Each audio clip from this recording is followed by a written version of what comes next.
আজকে যে রান্নাটা করব সেটা সবার প্রিয়, ডিমের কারি। ডিমের ঝোল তো অনেক খেয়েছো, চলো আজকে ডিমের কারি করব। এখানে আমি ডিম সিদ্ধ বসিয়ে দিয়েছি, চলো একটা মশলার পেস্ট করে নেব। এখানে পেঁয়াজ, টমেটো, কাঁচা লঙ্কা, রসুন সবই দেওয়া আছে, একসাথে মিলে একটা পেস্ট করে নিলাম যাতে রান্নাটাও তাড়াতাড়ি হয়ে যায়। এরকম একটা পেস্ট করে যদি তোমরা টিফিন বক্সেও রেখে দাও তাহলেও অন্য অন্য রান্নাগুলোও তাড়াতাড়ি হবে। কিছুটা রেখেও দেবো আমি। এখানে আমি দুটো আলু নিয়ে নিয়েছি, আলুগুলো একটু সরু করে কেটে নেব। আলুগুলো একটু সরু করে কাটলে তাড়াতাড়ি সিদ্ধ হয়ে যায় আর কারিটা খেতে সুন্দর লাগে। দুটো আলুই আমি একইভাবে কেটে নেব। রান্নাটা আমি সর্ষের তেলে করব। এখানে সর্ষের তেল দিয়ে দিলাম। আগে আমি একটু ডিমটা ভেজে নেব। এখানে একটু লবণ আর হলুদ দিলাম। তোমরা চাইলে ডিমেও হলুদ আর লবণ মাখিয়ে নিতে পারো।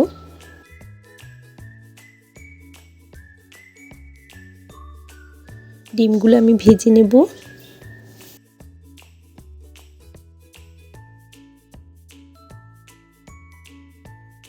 ডিম ভাজা হয়ে গিয়েছে, তুলে রেখে দেব। আর আমি কোনো তেল দেব না, এখানে গোটা জিরে ফোড়ন দিলাম। এবার কেটে রাখা আলুগুলো দিয়ে দেব। আলুটা দিয়ে আমি তেলে 1 মিনিট মতন ভাজবো।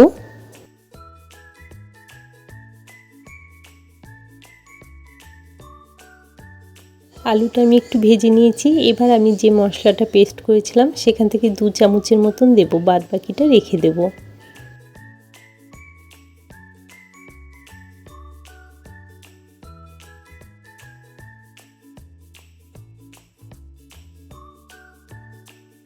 হলুদ আর লবণটাও দিয়ে দেব। এবার ভালো করে মশলাটা আমি কষাবো আলুর সাথে, 1 থেকে 2 মিনিটের মতন একটু কষাবো। দেখো মশলাটা আমার ভালোভাবে কষানো হয়ে গিয়েছে, এখন আমি জল ব্যবহার করব।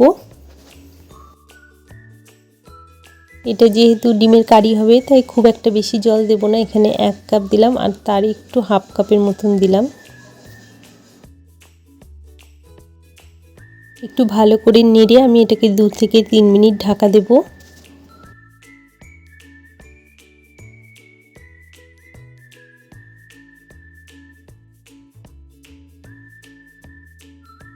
ফিরে এলাম 3 মিনিট পর। দেখো আলুটা খুব ভালোভাবে সিদ্ধ হয়ে এসছে, তার মানে তরকারিটাও হয়ে এসছে।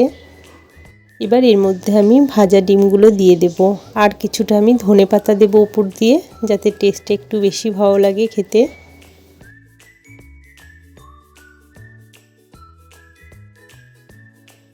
আমার রান্নাটা হয়ে এসেছে, নামিয়ে নেব। ঠিক আছে বন্ধুরা, রান্নাটা তোমরা অবশ্যই বাড়িতে ট্রাই করো, আর কেমন হয়েছিল আমাকে কমেন্ট করে জানিও। আর রান্নাটা যদি তোমাদের ভালো লেগে থাকে তাহলে প্লিজ একটা লাইক করে দিও, আর যারা নতুন দেখছো অবশ্যই সাবস্ক্রাইব করো পরের ভিডিওগুলো দেখার জন্য। আজকে তাহলে এখানেই শেষ করলাম, আবার দেখা হবে অন্য ভিডিওতে। বাই।